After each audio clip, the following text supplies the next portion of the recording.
Welcome back to our channel, American Legends Losses. This Saturday, we have another tribute video celebrating the lives and careers of some of the greatest American legends who have passed away recently. These actors created unforgettable characters and will always be remembered for their amazing works in film and television. Join us as we pay tribute to these stars who will live on through their magnificent works. We send our deepest condolences to the family during this time of great sadness and pray that God will welcome them with open arms. Show your love and affection by giving this video a thumbs up and subscribing. Let's go straight to the point. Wilbur H. Jennings, known as Will Jennings, was an American lyricist born in Kilgore, Texas. He gained widespread recognition for his contributions to music, particularly for penning the lyrics to two of the most iconic songs in modern history, Tears in Heaven by Eric Clapton and My Heart Will Go On by Celine Dion. Jennings had an extraordinary ability to capture deep emotions through his words, which resonated with audiences worldwide. He collaborated with several well-known artists and composers throughout his career, including Steve Winwood, for whom he wrote the lyrics to hits like Higher Love. Jennings' work was notable for its emotional depth and universal appeal, making him one of the most respected lyricists in the music industry. Jennings' songwriting achievements earned him numerous accolades. He won 3 Grammy Awards, 2 Golden Globe Awards, and 2 Academy Awards, the latter for My Heart Will Go On from the blockbuster movie Titanic. The song became a global sensation, cementing Jennings' place in music history. In recognition of his outstanding contributions to songwriting, Jennings was inducted into the Songwriters Hall of Fame in 2006. Despite his success, Jennings remained humble, focusing on the craft of songwriting rather than seeking the spotlight. Later in life, Jennings continued to work on various musical projects, although he kept a relatively low public profile. His legacy as a lyricist continued to inspire new generations of songwriters. On September 6, 2024, age 80 years, the music world mourned the loss of Will Jennings. His death marked the end of a remarkable career, but his timeless lyrics live on through the music he helped create. Jennings' ability to translate complex emotions into song lyrics ensured that his work would remain beloved by fans and musicians alike for years to come. DeAndre Overton was an American professional football wide receiver born in Greensboro, North Carolina. He attended Clemson University, where he played college football and made a name for himself as a versatile and talented wide receiver. At Clemson, Overton was part of the team that won 2 national championships, and he gained recognition for his contributions on the field. His combination of size and athleticism made him a formidable player, and he used these attributes to excel in both the college and professional football arenas. After his time at Clemson, Overton pursued a professional football career, spending time with various teams, including the Hamilton Tiger Cats of the Canadian Football League (CFL), the Vienna Vikings in Europe, and several U.S.-based teams like the Philadelphia Stars, Pittsburgh Maulers, and Memphis Showboats in the United States Football League (USFL). Though his professional career took him to various leagues and teams, Overton remained dedicated to the sport, showcasing his skills and passion for football wherever he played. His perseverance and commitment to his craft earned him respect from teammates and coaches alike. Tragically, DeAndre Overton's life was cut short on September 7, 2024, aged 26 years, when he was fatally shot at a party in Guilford County, North Carolina. According to the Guilford County Sheriff's Office, deputies were en route to the party when they were informed of a shooting. Upon arriving at the scene, Overton was identified as the victim. Despite immediate medical efforts, he was pronounced dead at the scene. The Sheriff's Office has stated that it believes this was an isolated incident, though the investigation into the circumstances surrounding the shooting is ongoing. Overton's sudden and tragic death shocked the community, leaving friends, family, and fans mourning the loss of a talented athlete whose life was taken far too soon. His contributions to football and the lives he touched during his career will be remembered fondly by those who knew him.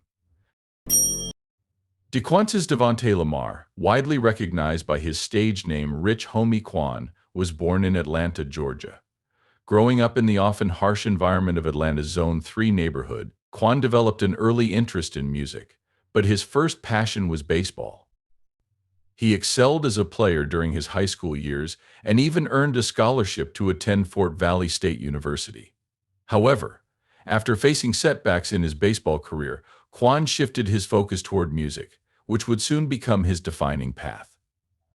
Quan began his musical journey in 2011, gaining traction locally before bursting onto the mainstream scene.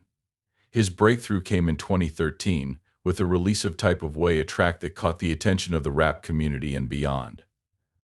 The song's infectious beat and catchy lyrics propelled it to number 50 on the Billboard Hot 100, marking Quan's arrival as a rising star in the hip-hop world. His unique sound, characterized by melodic rap and emotionally charged lyrics, resonated with a wide audience, leading to collaborations with other prominent artists in the industry.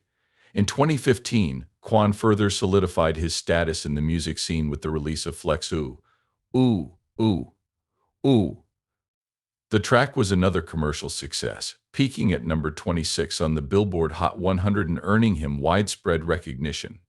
Despite his growing success, Quan faced legal issues and personal struggles, which caused some interruptions in his career. Nevertheless, he continued to produce music and maintained a loyal fan base. Rich Homie Quan's impact on the rap industry was significant during his peak years.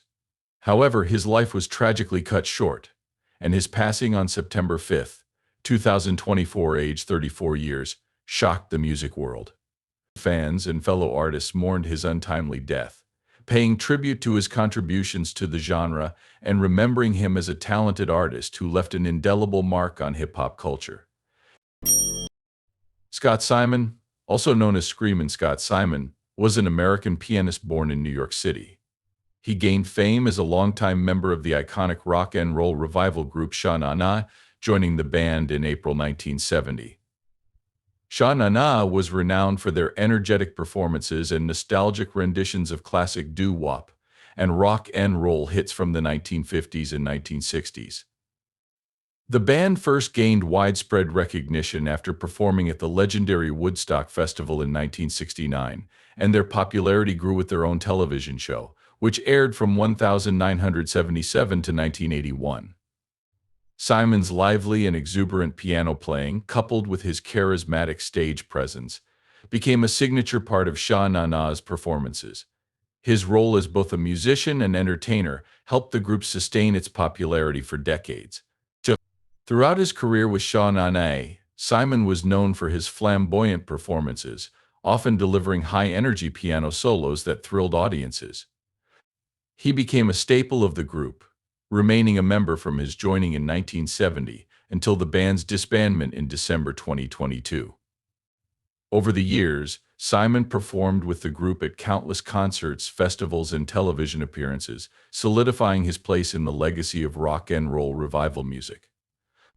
Sha Na Na's influence extended far beyond music, as their television show introduced a new generation to the sounds of early rock and roll, and Simon played a crucial part in that cultural revival. Scott Simon's passing on September 5, 2024, aged 75 years, marked the end of an era for Sha Na Na and for rock and roll revival music. His death was met with an outpouring of tributes from fans, fellow musicians, and those who had the privilege of seeing him perform. Simon's decades-long career with Sha Na Na left an indelible mark on the music industry, and his spirited performances as Screamin' Scott will always be remembered by those who admired his talent and passion for keeping the essence of early rock and roll alive. Paul Edward Goldsmith was an American racing driver born on October 2, 1925, in Parkersburg, West Virginia. His career spanned several decades, during which he excelled in multiple forms of motorsport, including motorcycles, stock cars, and Indianapolis cars. Goldsmith initially gained recognition as a motorcycle racer, competing in the AMA National Championship during the 1940s and 1950s. His daring and skill on two wheels earned him numerous victories and established him as one of the top riders of his time. As his career progressed, Goldsmith made the transition to car racing, where he quickly proved his versatility and determination. In stock car racing, Goldsmith achieved his greatest successes. Driving for Ray Nichols, he captured the USX Stock Car National Championship in both 1961 and 1962, piloting a Pontiac to victory. These back-to-back championships solidified his reputation as a dominant force in the stock car world. His ability to adapt to different forms of racing was further demonstrated by his participation in the Indianapolis 500, where he competed multiple times during the 1950s and 1960s. Goldsmith's capacity to excel in both stock car and open-wheel racing made him a standout figure in the motorsport community, earning him respect and admiration from his peers. Goldsmith's racing career was notable not only for his successes on the track, but also for his longevity and passion for the sport. Even after retiring from competitive racing, he remained involved in the motorsport world, sharing his knowledge and experience with younger generations of drivers. His contributions to American motorsport were significant, and he left an enduring legacy as a multidisciplined driver who could succeed at the highest levels of competition. On September 6, 2024, Paul Edward Goldsmith passed away at the age of 98. His death marked the end of an extraordinary life in racing, but his legacy lives on in the annals of American motorsport history. His achievements continued to inspire those who followed in his footsteps. J. Richard Munroe, a highly influential media executive, was best known for his role in overseeing the creation of Time Warner, one of the largest media conglomerates in the world. Born on January 24, 1930, Munroe grew up in the United States and had an early interest in business and media. After attending Duke University, he began his career in advertising sales, eventually joining Time Inc. in the 1950s. Munroe steadily climbed the ranks at Time, demonstrating strong leadership and business acumen. His career took off when he became the CEO of Time Inc. in 1979, a position where he would play a pivotal role in shaping the future of the company. Under his leadership, Munroe was instrumental in the landmark 1989 merger between Time Inc. and Warner Communications, which led to the formation of Time Warner. This merger was a defining moment in media history, as it combined one of the largest publishing empires with a major entertainment company, including Warner Bros., HBO, and CNN. Munroe's vision and leadership were key in bringing the companies together, creating a powerful force in both the publishing and entertainment industries. The merger allowed Time Warner to dominate the media landscape for years to come, and Munroe's contributions cemented his legacy as a visionary in the business world. In addition to his professional achievements, Munroe was also known for his philanthropy and dedication to education, particularly his work with Duke University, where he served as a trustee. He was widely respected for his business acumen, but also for his character, generosity, and commitment to improving society through his philanthropic efforts. J. Richard Munroe passed away on August 19, 2023, at the age of 93. His death marked the end of a long and illustrious career that had a profound impact on the media industry. His vision in shaping Time Warner set the stage for the modern media landscape, and his legacy lives on through the company he helped build. Munroe's contributions to the media world and his philanthropic endeavors will continue to be remembered and appreciated by many. James William Ercolani, better known by his stage name James Darren, was born on June 8, 1936, in Philadelphia, Pennsylvania. From a young age, Darren was passionate about music and acting, which led him to pursue a career in the entertainment industry. His good looks and charm, combined with his talent, made him a standout in both television and film during the 1950s and 1960s. He gained popularity for his roles in teen movies and television series, becoming a heartthrob for many during that era. His breakthrough role came when he was cast as Moondoggie in the iconic Gidget films, which catapulted him into stardom and established him as a popular leading man in Hollywood. Beyond the Gidget franchise, James Darren had a successful career in television as well. He became widely recognized for his role as Tony Newman in the 1960s science fiction television series The Time Tunnel. His versatility as an actor was evident as he moved seamlessly between genres, from lighthearted teen comedies to serious drama and science fiction. Darren continued to enjoy a long and varied acting career, taking on roles in numerous television series, including guest spots on popular shows. His distinctive voice also led him to a second career as a singer, where he found success recording hit singles such as Goodbye Cruel World. And Her Royal Majesty Darren's music career helped solidify his status as a well-rounded entertainer, respected by both fans and peers. In the later stages of his career, Darren took on another memorable television role in Star Trek Deep Space Nine, where he played the character Vic Fontaine, a holographic lounge singer. His portrayal of Fontaine drew on his own musical background, and the role was beloved by fans of the series. It gave him the opportunity to showcase his singing talent while continuing to act. Even as his acting roles became less frequent, Darren remained active in the entertainment world, performing at concerts and staying connected to his fans. James Darren passed away on September 2, 2024, at the age of 88, marking the end of a long and successful career in film, television, and music. He is remembered for his contributions to both Hollywood and the music industry, leaving behind a lasting legacy of charm, talent, and versatility that spanned decades. His work continues to be appreciated by generations of fans, and his presence will be missed. Wayne Leon Graham was born in Yoakum, Texas. From an early age, Graham had a deep passion for baseball, and his talent in the sport was evident throughout his youth. He attended Reagan High School in Houston, where he excelled on the baseball field, earning recognition as a standout player. Following his high school success, Graham attended the University of Texas and then transferred to the University of Houston, where he played baseball at the collegiate level.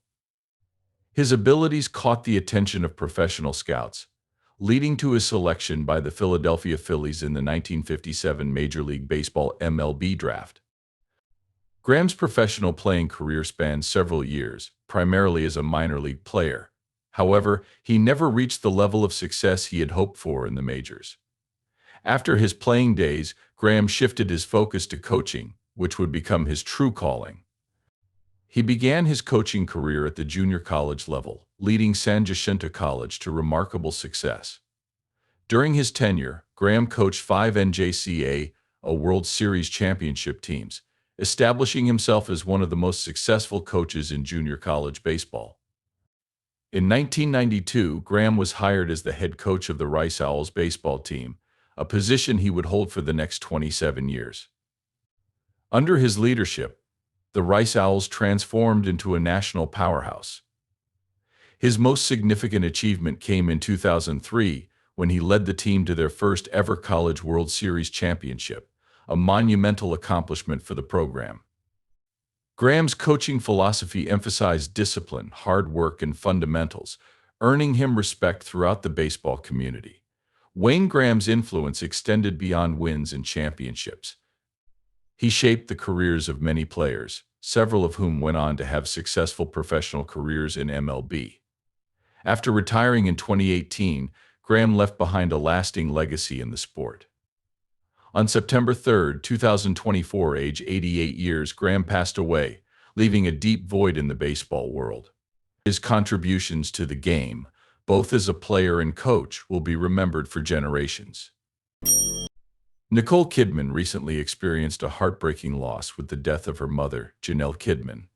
The devastating news came as the actress was set to attend the Venice Film Festival, where she was nominated for the Best Actress award. Kidman had been preparing for a potential win, but the tragic event forced her to withdraw from the festival and the awards ceremony. According to sources close to the family, Janelle's passing has left the family heartbroken. Nicole, who had a very close relationship with her mother, has often spoken about the significant role Janelle played in her life and career. Janelle was not only a devoted mother but also a strong supporter of Nicole's acting pursuits.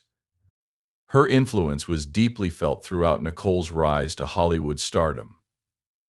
The loss has hit Nicole Kidman and her family particularly hard, with reports indicating that they are still coming to terms with the grief.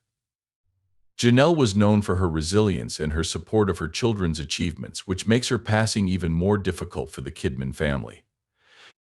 Nicole, who has maintained a relatively private personal life, has always expressed how much her mother meant to her, often crediting Janelle with giving her the strength and determination to pursue her dreams in the entertainment industry. Losing such a vital figure in her life has understandably caused immense sadness. While the actress had been looking forward to the Venice Film Festival, her focus now has shifted entirely to her family as they mourn Janelle's passing. Her friends and fans alike have expressed their condolences, offering their support to the grieving family during this difficult time. The award Kidman missed in Venice seems insignificant in light of the family tragedy, and Nicole's absence from the event was fully understood by both her peers and fans. As Nicole Kidman navigates this painful chapter in her life, her deep bond with her family will likely be her source of comfort and strength as she pays tribute to her beloved mother.